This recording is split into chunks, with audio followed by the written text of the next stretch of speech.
हमारे इस YouTube Abhijit blogs के नए ब्लॉग में तो आज हम लोग अपने एक और अगली दिनचर्या को पूरा करने के लिए अपने माँ के साथ गाय के चारा का प्रबंध करने के लिए खेत जा रहा हूँ। आप लोग इस ब्लॉग में आगे एकदम अंतिम तक बने रहें ताकि मैं अपना खेत, अपनी दिनचर्या और अपना जो रवैया है, कैसे क्या है, वो सब कुछ आज आपको हम दिखाएंगे। एकदम ब्लॉग में बने रहें।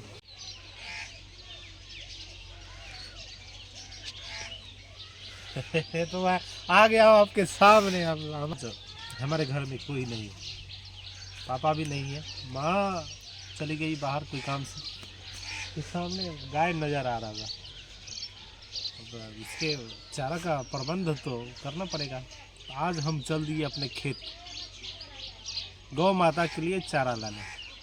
चलिए आप लोग को वहाँ का तस्वीर दिखाएंगे, लोग कैसे काटते हैं घास को, वहाँ का माहौल दिखाएंगे, अपने खेत में लगे फसल को दिखाएंगे, तो साथ साथ आसपास के लोगों से भी हम परिचय करवाएंगे ताकि हमारे गांव से बिलोंग्स करने वाले जितने भी लोग हैं उनके बारे में आप लोग कुछ न कुछ जान सकें।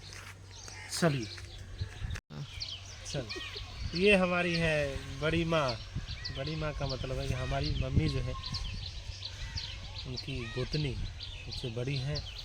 इनका मैं बहुत ही आदर सम्मान और सत्कार सब कुछ इनका करता हूँ, इनका ख्याल रखता हूँ। ये भी हमारे साथ आज जुड़ गए, साथ ही साथ घास लाने हम लोग चलेंगे।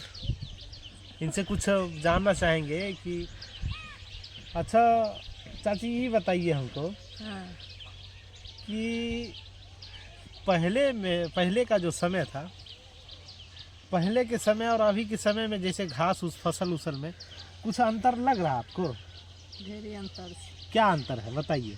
भांग बथवा ढेरी अब उपजे लगा। भांग बथवा ढेरी बजने लगा। पहले जमाने के लोग ये फसल में खाद भी डालते थे, खाद डालते थे। खाद तखने बिना खाद पानी के फसल हो रहे, अब बिना खाद पानी के होते तो जरिए जाएगा। बात तो सही है। और पहले का ही ये हड्डी है, ये जो आपके सामने खड़ा है ना, खाली खेसारी का साग खा रही है। हाँ, खोचा। उस समय आदमी कच्चा साग खाता था। खेसारी हो गया, मटर हो गया, चना हो गया, भी पहले लेके जाता था। हमें भी कुछ याद है। पूरा सब साग तोड़ के पूरा घुमाते थे गमछा को, पूरा नमक उसमें घुल मिल जाता था, उसके बाद उसको खाते थे। तोर कनिया खाइयो नहीं दै छो, हे बन बौखै छियै घास भुस्सा ले, घर जा छियो त गाड़िए बात दै छो, की करियो? देखिए हमारी चाची जो है इस तरह बोल रही है, लेकिन ऐसा कुछ है नहीं। आदमी का उम्र जैसे जैसे ढलता है उस तरफ भाषा में परिवर्तन होते जाता है। जमोन करे छे, खाए के बेरा में खाइए नहीं दै छे, पुतो रहे न नगर लठल रहे।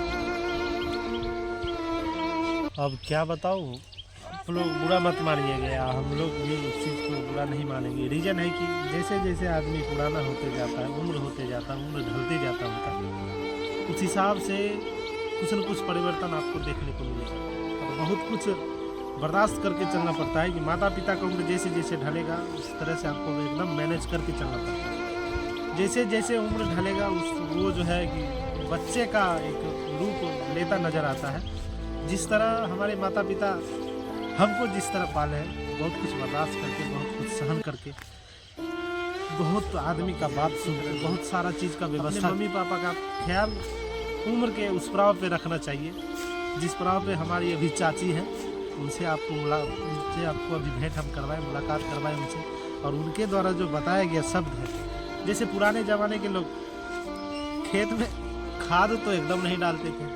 गाय का गोबर जो होता था, जो कंपोस्ट जिसको कहा जाए, वो उस चीज़ को वहाँ डाल के जो है आदमी फसल उपजाते थे और उस फसल को खाते थे। पहले का जो ज़माना था, पहले का जो आयु था आदमी का, वो लंबा था। अभी भी पुराने ज़माने के लोग हैं जिनका हमारे गांव में जिनका उम्र जो है लगभग 110 साल 115 साल, उनसे यदि अब इस बारे में राय विचार लेते हैं तो उनका कहना होता है, बउआ पहले हम लोग बिना खाद बीज का खाते थे, मेहनत भी बहुत ज़्यादा करते थे, उसमें कहीं कोई दो राय नहीं है। पहले के ज़माने के लोग बहुत ज़्यादा मेहनती भी थे। आजकल गाँव में, शहर में, जहाँ भी देखेंगे सब अपने अपने लाइफ में बिजी हो गया। मेहनत तो ज़्यादा है ही नहीं, शारीरिक वर्क उतना हो नहीं पाता है, जिसके कारण जो है कि औसतम आयु धीरे धीरे मानव का घटते जा रहा है। 60-65 में तो विकेट अपने खेत गिर ही जाता है। ये हमारी माँ घास काट रही है। माँ इस संसार का जो है सबसे बड़ा योद्धा। हम तो घास लेने के लिए आ भी नहीं रहे, लेकिन इनकी परेशानी को देखते हुए आना पड़ा। आना भी चाहिए। माँ इस संसार की सबसे बड़ी योद्धा, और लाइफ में जो है ना, ये कभी हिम्मत हारती नहीं। अपनी पूरी ज़िंदगी में कभी उनको हिम्मत हारते हुए देखे तक नहीं। हमारी माँ हो या और किसी की माँ हो, माँ माँ होती है। आइए हम लोग घास जो माँ काटी है उसको उठाने का काम अब उठा के रखेंगे।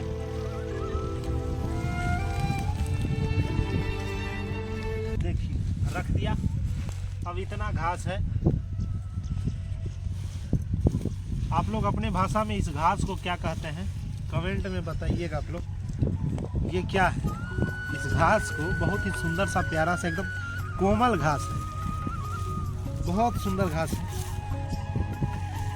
इसको आप अपने भाषा, आप अपने क्षेत्र में क्या कहते हैं कमेंट बॉक्स में बताएंगे आप लोग। बहुत अच्छा घास है। ये हमारा खेत है जिसमें मक्के का फसल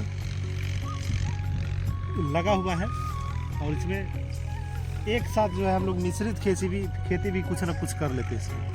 इसमें आप देख रहे हैं घास गाय के लिए चारा का काम हो जाता है। मकई का फसल, इससे हम लोग इसके फसल को बेच के हम लोग थोड़ा पैसे भी हो जाता है इससे। उसके बाद इसमें धनिया देख रहे होंगे आप, धनिया का फसल भी है। तो धनिया का फसल, इससे हम लोग को मसाला प्राप्त हो जाता है। हम लोग एक ही खेत में कुछ न कुछ थोड़ा बहुत मिला उला के कर लेते हैं, ताकि थोड़ा बहुत कुछ न कुछ आवश्यकताओं का जो चीज़ है उसकी पूर्ति हो जाती है इस खेत से। ना जाने इस खेत में हमारे पिताजी का कितना बड़ा मेहनत है, कितना बड़ा रोल है इस पौधे को उगाने में। जब उनकी मेहनत को देखते हैं तो फिर हमारी जो मेहनत है वो उनके सामने फीकी पड़ जाती है। रीजन है किसान कि पापा जितना एक किसान अपने पुत्र को हंसते खेलते देख के जितना खुश होते हैं, उतना ही खुश इस फसल को देख के खुश होते हैं। जब फसल उनकी अच्छी होती है, फसल में कहीं कोई समस्या नहीं होती है, तो हद से ज़्यादा खुशी होती है।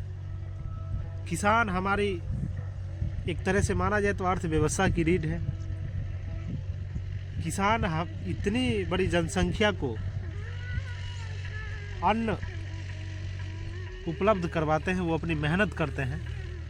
अन्न को इकट्ठा करके उसी अन्न को जो है हर एक आदमी के पास पहुंचाया जाता है, जिस भी माध्यम से हो। तो किसान हमारे देश की सबसे बड़ी चीज़ है दोस्तों। गाइस माँ पूरा घास को काट दी और बांध भी दी। अब हमारा काम है कि इसको घर लेके पहुंचा देना है, और उसको मशीन है, चारा का मशीन, उसमें काट के जो है ना गाय के लिए भोजन तैयार कर देना। फाइनली अब हम उठाने जा रहे हैं।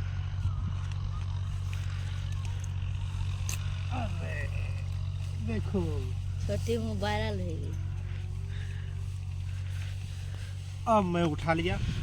अब धीरे धीरे मैं अपने घर के लिए प्रस्थान कर रहा हूँ। आप लोग से अनुरोध है, गुजारिश है, रिक्वेस्ट है कि माता पिता का इज्जत करें, उनका सम्मान करें, उनके हर एक सुख दुख में उनका साथ दें। हमारा जो कार्य है वो सफल हो पाए, उनका आशीर्वाद लग पाए। धीरे धीरे अब मैं अपने घर के लिए जा रहा हूँ, और उम्मीद करूँगा कि अपनी माँ के लिए कम से कम एक लाइक, सब्सक्राइब एवं कमेंट कर देंगे आप लोग। फाइनली अब हम अपने घर से मात्र 100 मीटर की दूरी पे आ चुके हैं। परेशान हो गया हूँ थोड़ा सा, लेकिन कोई बात नहीं।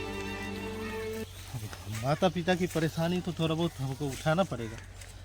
थोड़ा सा गौर से सोचिए ना इस बात को कि लाइफ में माता पिता अपने बच्चे के लिए कितना कष्ट उठाते हैं। तो गौर से सोचिए। थोड़ा सा मैं परेशान तो हो गया, कोई शक नहीं है इसमें। थोड़ा सा परेशान हुआ, लेकिन हिम्मत नहीं आ रहा। अरे हल्का है भाई, थोड़ा सा है, हिम्मत लगा ले रहा है। आ गया हुआ फाइनली अपने गौ माता के चेहरा का प्रबंध करने के लिए। घास तो ले आया हूँ, अब पूरा घुमा के काटना है। काटेंगे, उसके बाद इसको गौ माता को खिलाएंगे।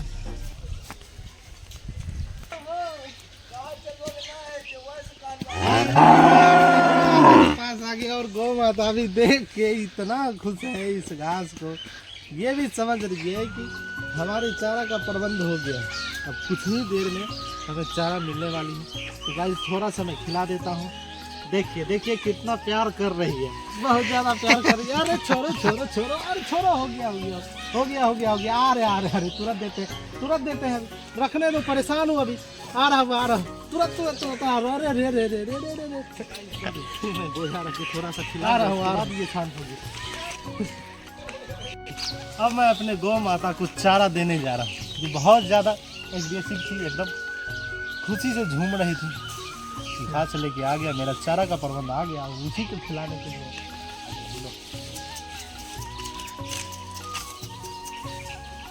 अरे आराम से आराम से आराम से आराम से, अरे गुस्साओ नहीं, गुस्सा कर रही हो, आराम से खाओ।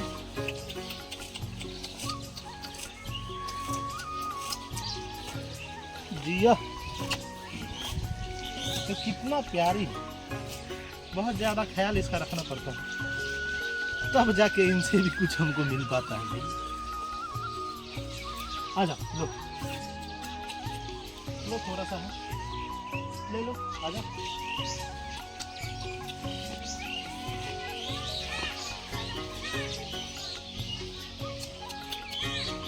फाइनली आपने आज का हमारा दिनचर्या देख लिया।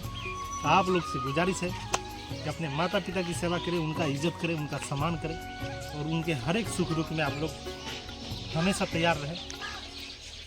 तो माता पिता ही एक ऐसा चीज़ है जो बिना कुछ लिए हुए आपको आगे बढ़ना देखना चाहता है। बाकी लोग तो आपको पीछे खींचना चाहता है कि माँ बाप एक ऐसा आदमी है, ऐसा शख्स है जो अपने बच्चे को लहलहाता हुआ, खेलता हुआ, एकदम खुश रहना, एकदम आगे बढ़ना, तरक्की करते हुए देखना चाहता है। और इसमें उसका कोई फायदा तरह से माना जाए तो नहीं। तो गुजारिश है अपने माँ बाप का इज्जत करें, उनका सम्मान करें, उनका ख्याल रखें। जय हिंद।